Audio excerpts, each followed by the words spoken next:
Bonjour, le 7-8, l'actu, bienvenue sur TV Fil 78, l'essentiel de l'information locale. Voici les titres de ce vendredi 24 janvier 2014. La crise du logement étudiant, une réalité qui pousse les pouvoirs publics à agir. Quelle est l'offre actuelle dans les Yvelines et surtout, quelles solutions se mettent en place? L'association ICAR qui fête ses 20 ans à l'université de Versailles-Saint-Quentin en Yvelines. Les étudiants se relaient pour mener des actions humanitaires. Retour sur 2 décennies de mobilisation, de solidarité avec une exposition. Nous en parlerons avec nos invités. Et comme chaque vendredi, l'essentiel de la semaine, retour sur la mobilisation des policiers et sur la disparition évoquée du département des Yvelines. Nous parlerons aussi des campagnes des municipales. Les examens pas encore passés, il faut pourtant se préoccuper de son logement pour la prochaine rentrée. Les inscriptions pour les logements étudiants sont à remplir jusqu'au 30 avril. Il faut faire preuve de patience. En Ile-de-France, la demande est forte, même si l'offre se renforce encore un peu cette année. Olivier Maniscalco. Mauvais élève en la matière, la région Île-de-France va renforcer son aide au logement étudiant. Il faut dire qu'avec aujourd'hui 5 logements disponibles pour 100 étudiants, contre 8% au plan national, la situation francilienne a besoin d'un fort rattrapage. Exemple du côté des Yvelines où certains jeunes rencontrent des difficultés. On a beaucoup d'étudiants d'ailleurs qui n'ont pas le choix que de faire 2 heures de transport pour venir étudier chaque jour. Donc c'est évident que ça diminue leurs chances de réussite dans leur parcours universitaire parce que le temps qu'ils mettent dans le trajet, évidemment, ils ne peuvent pas étudier. Néanmoins, la situation dans le 78 s'est améliorée. Cette année, le nombre de places disponibles a même doublé avec l'ouverture de 4 nouvelles résidences. 2 à Versailles intramuros, une à Viroflay et une autre à Elancourt. 800 places sont aujourd'hui disponibles pour les étudiants, un chiffre suffisant selon le Crous de Versailles. Pour cette année, grâce à ces ouvertures, nous avons répondu à l'ensemble des demandes qui nous étaient remontées de la part des étudiants. Et à ce jour, nous n'avons plus d'étudiants sur liste d'attente. Depuis le 15 janvier, les inscriptions sont ouvertes sur le site du Crous de Versailles et ce jusqu'au 30 avril. Un mois d'attente sera nécessaire pour savoir si vous pouvez bénéficier d'une bourse et il vous faudra attendre jusqu'à la mi-juin pour une réponse concernant un logement. L'an dernier, plus de 2000 demandes ont été adressées au Crous de Versailles.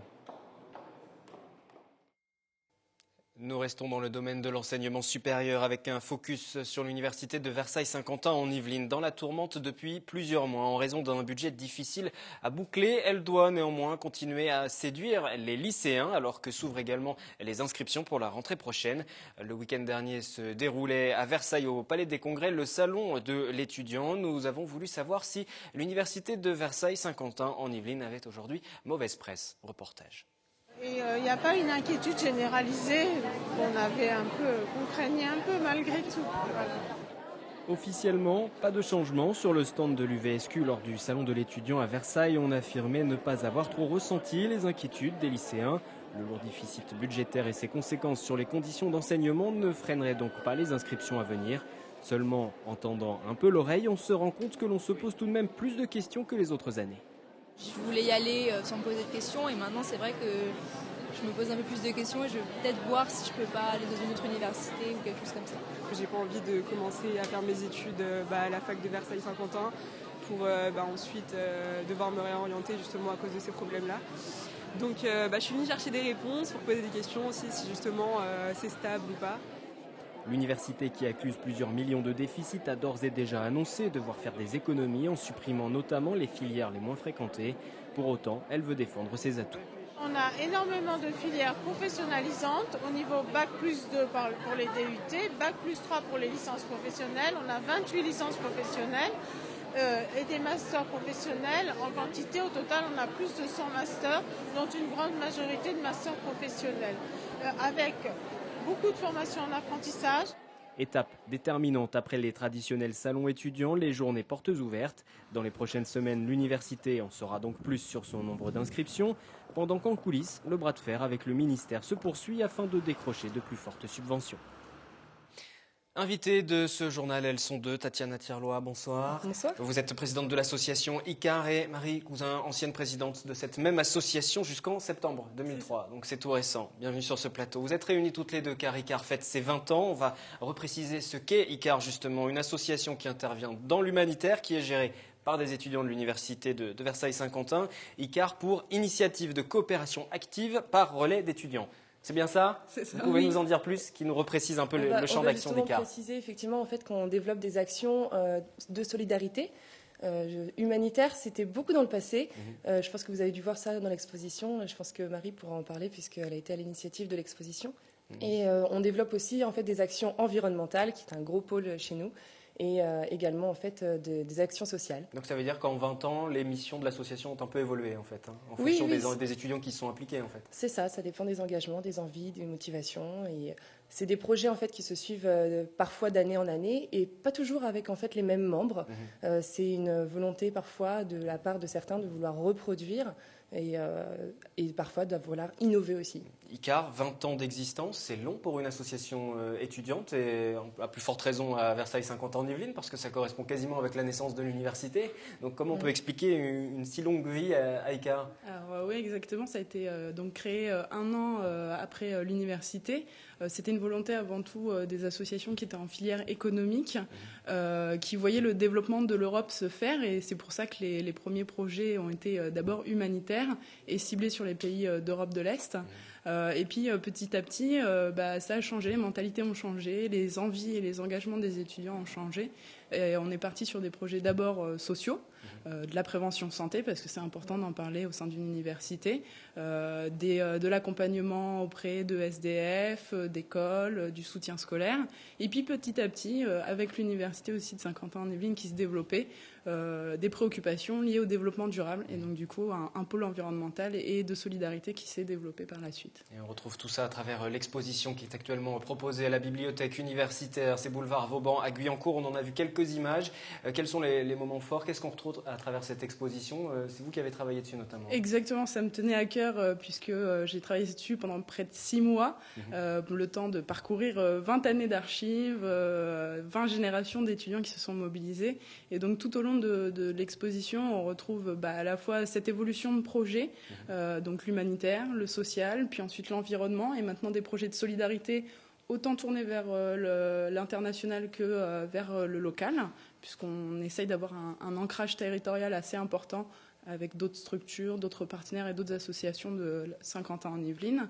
Et également expliquer aux étudiants que s'engager dans une association, c'est valorisable pour la suite. Et donc du coup, qu'il y a un travail aussi administratif au sein d'une association et qu'on peut valoriser nos compétences sur des événements phares qui se font à la fois sur le campus et à la fois sur la communauté d'agglomération de Saint-Quentin. Aujourd'hui, vous n'êtes plus la présidente de l'association et ça vous sert dans votre vie d'aujourd'hui, professionnelle, dans vos démarches aussi? Exactement, puisque au fur et à mesure, mes compétences ont amplifié et je suis fortement intéressée par le secteur associatif maintenant et d'un point de vue professionnel. Et je viens tout juste de signer un contrat de service civique dans une ressourcerie, donc tout ce qui est réemploi, réduction des déchets. Et j'ai envie de vraiment me professionnaliser et continuer dans ce secteur-là. Et je pense que ça a été la volonté aussi de beaucoup de personnes qui se sont engagées. Il y en a notamment maintenant qui ont créé leur propre association, qui emploient dans leur propre association. Donc voilà, ça continue. L'ancien président d'ailleurs d'ICAR, Khaled Gaïji, qu'on reçoit régulièrement ici, qui est toujours engagé dans ce domaine. Il est venu parler des AMAP il n'y a pas très longtemps, ces jardins, ces filières courtes auxquelles vous participez aussi. On va les évoquer tout à l'heure d'ailleurs, ces AMAP. Qu'est-ce qui a motivé votre participation à ICAR en ce qui vous concerne? Effectivement, c'est en rencontrant directement des membres que j'ai compris qu'il y avait la possibilité d'agir en fait de façon citoyenne et pour animer aussi bien le campus. C'est vrai que c'est souvent un intérêt personnel et c'est aussi parce que face à l'avenir, on a envie de se forger et c'est une expérience qui est vraiment géniale. Je la conseille à tout le monde en fait. Votre meilleur souvenir de cet engagement? De passer très rapidement de chargé de communication où il n'y a pas beaucoup de tâches à présidente et avoir beaucoup de responsabilités, diriger une équipe, ce qui effectivement, comme l'a dit Tatiana, forge et permet à la suite de faire ses preuves. Donc c'est vrai que c'est des moments où on a tout de suite beaucoup de responsabilités, ou des événements phares aussi qu'on a créés, la map de la cagette verte, effectivement, qui est le projet phare du moment. Justement, peut-être s'y attarder. On parle du passé des 20 ans, mais il y a toujours des nouveaux projets et des projets qui sont menés encore actuellement. Alors cette AMAP, cette association pour le maintien d'une agriculture paysanne, consiste en quoi sur l'université? Exactement. Donc on l'a nommé la cagette verte. Permet en fait aussi bien à des étudiants, mais on est aussi tourné vers l'extérieur puisque des Guyancourtois ou des personnes en fait qui travaillent dans l'université peuvent bénéficier de cette AMAP et participer, puisque c'est aussi participatif. L'idée, c'est de soutenir des producteurs locaux. Donc on s'est tourné vers la vallée de Chevreuse et on a la possibilité d'avoir aujourd'hui un panier de légumes, des œufs, du pain, qui sont des produits de la région. On a des produits de saison et on participe aussi à un soutien directement sur place, à la possibilité de faire des visites aux fermes pédagogiques. Et voilà, aujourd'hui, on est content puisque pour la 3e saison, on a un avantage apporté aux étudiants grâce à des fonds de subvention qui ont été donnés par l'université et qui permet justement de sensibiliser des étudiants qui n'ont pas toujours les moyens de se tourner vers des alternatives en termes alimentaires. Et oui, surtout quand ça concerne la malbouffe souvent pour les étudiants. Voilà, surtout quand ça concerne des produits naturels qui sont souvent un peu plus chers. Donc aujourd'hui, en fait, on a la possibilité d'offrir un avantage financier à ces étudiants pour pouvoir en bénéficier et participer à des actions qu'on anime autour de ce sujet. Et voilà. Si vous voulez en savoir plus sur ICAR, je vous le rappelle, cette exposition qui se déroule actuellement en bibliothèque universitaire à Guyancourt. Il y aura d'autres actions pour marquer les 20 ans? Est-ce que d'autres choses sont prévues? Alors, on a lancé les incroyables comestibles en fait au balcon du local associatif. Ça consiste en quoi? Les incroyables comestibles, donc c'est un mouvement qui a été lancé alternatif pour partager en fait de la nourriture à son échelle, propre aussi bien en fait au balcon de sa fenêtre, mais ça peut être aussi des bacs qu'on voit en ce moment dans les communes arriver en pleine rue où des personnes bénévoles viennent planter des plantes et des comestibles et on peut se servir gratuitement. Et donc nous, on en a installé un sur notre local associatif. On a mis des fraisiers qui, en été, donnent généreusement pour les passants. Vous gardez un œil sur ce qui se passe à ICAR? Totalement. En plus, la construction d'ICAR faisant qu'on est à 20 ans maintenant, bientôt 21 ans, il y a tout un groupe de personnes derrière. Il y a une vraie famille qui essaie de poursuivre les projets. On a parfois des anciens étudiants qui travaillent maintenant, qui ne sont pas forcément dans la région, qui viennent animer des projets. On avait par exemple l'année dernière Élise Fauché qui travaille à la médiathèque, qui est venue pour animer des journées sur l'autisme pendant la semaine Handifac de l'université. C'était porté par ICAR, donc très souvent on a un appui des anciens. Voilà, c'est ça. ICAR à 20 ans, merci à toutes les deux d'être passées sur ce plateau. Cette exposition à découvrir donc à Guyancourt et puis il y a un site internet pour en savoir aussi un peu plus. Merci à toutes les deux d'être venues. Donc, on quitte l'enseignement supérieur pour le primaire, les rythmes scolaires qui vont changer dès cette rentrée. Peut-être avez-vous d'ailleurs participé à des ateliers dans votre commune pour mettre en place dans de meilleures conditions possibles cette réforme. Nous avons voulu savoir si toutes les communes dans les Yvelines étaient prêtes. Les cours vont-ils se dérouler le mercredi ou le samedi? Et surtout, quelles seront les activités qui seront proposées aux enfants sur les nouveaux temps libres à venir? C'est un dossier de Yolène Torres. Les rythmes scolaires, c'est pour septembre et le mercredi semble pour le moment l'emporter sur le samedi. À Bois d'Arcy, Maurepas, Voisins-le-Bretonneux, Montigny-le-Bretonneux ou encore Guyancourt, le temps d'enseignement supplémentaire sera instauré le mercredi matin de 8h30 à 11h30. Un choix validé suite aux concertations menées auprès des parents d'élèves et des partenaires du monde éducatif local. Ce passage à la semaine de 4 jours et demi doit alléger le rythme de travail quotidien des enfants. En semaine, ils auront donc 3 heures de temps libre en plus, du temps qui sera alors réservé au nouveau temps d'activité périscolaire. Certaines communes du département sont en train d'affiner le contenu de ces nouveaux temps libres. À Voisins-le-Bretonneux, 8 thèmes ont déjà été retenus. Il y en a 8 qui sont autour, bien sûr, de l'expression corporelle, l'expression artistique, mais aussi la citoyenneté, la santé aussi. Ça nous a semblé être un thème important en ce moment, l'éducation à la santé, à l'alimentation. Autre conséquence de cette réforme pour les municipalités, l'organisation des locaux. À Voisins-le-Bretonneux, toujours, on a fait le choix d'ouvrir tous les groupes scolaires de la ville le mercredi après-midi. Aujourd'hui, nous avons 2 groupes scolaires ouverts le mercredi pour les 6 groupes scolaires de Voisins. Et bien là, nous avons pris une décision importante, mais qui nous semblait nécessaire pour maintenir au maximum les repères aux enfants. Nous allons ouvrir les 6 centres de loisirs dans les 6 groupes scolaires le mercredi. Autre ville, Guyancourt. Ici, les discussions se poursuivent. À partir de la semaine prochaine, les équipes de la ville vont aller rencontrer les équipes enseignantes, puisqu'il faut aussi qu'on voie l'aménagement des salles que nous on va utiliser. Alors donc on va travailler groupe scolaire par groupe scolaire, parce que les problématiques sont différentes d'une école à une autre. Dans certaines écoles, on a des centres de loisirs, d'autres on n'en a pas, donc il faut effectivement qu'on voie l'organisation des salles. Quel sera le coût de ces changements? À Guyancourt, on évoque pour le moment un montant de 300 000 €, tandis qu'à Voisins-le-Bretonneux, on prévoit 240 000 € de dépenses sur les prochains budgets, soit 200 à 300 € par enfant et par an. Le recrutement d'animateurs supplémentaires est aussi à prendre en compte dans leur budget. À noter que pour la première année d'application de la réforme, l'État met à disposition des communes 50 € par élève et 90 € dans les zones en difficulté. S'y ajoute une prestation versée par les caisses d'allocation familiale de 53 € par an et par enfant. Quoi qu'il en soit, l'inspection académique devra récupérer l'ensemble des projets avant la fin du mois de juin, même si à Elancourt, on refuse toujours de s'y soumettre. Le maire souhaite quelque chose de plus consensuel. On a fait nos 3 concertations, une avec les profs, une avec les parents d'élèves et une avec nos animateurs. Bon, dans les 3 cas, on a bien senti clairement qu'il y avait plutôt un avis négatif qui se dégageait. Je ne veux pas m'opposer pour m'opposer, simplement, voilà, il faut qu'on me prouve, quand M. Payon sera capable de m'expliquer que ça améliore les rythmes scolaires, et qui me dira qui finance exactement, comment on finance et qui finance, d'abord combien ça coûte, il ne le sait même pas, combien ça coûte, qui finance, et surtout, quelle est la valeur ajoutée pour les enfants. Moi, c'est ça qui est déterminant. Dans le département des Yvelines, 9 communes, dont celle de Trappes, appliquent déjà la semaine de 4 jours et demi depuis 2013. Pourquoi ne pas fusionner Yvelines et Hauts-de-Seine? Le gouvernement a ouvert la discussion autour de la suppression des départements et depuis les déclarations se multiplient en fin de semaine dernière. C'est le président du Conseil général des Hauts-de-Seine, Patrick Devedjian, qui annonçait ne pas avoir attendu les déclarations du président François Hollande pour se rapprocher de son homologue UMP yvelinois Alain Schmitz.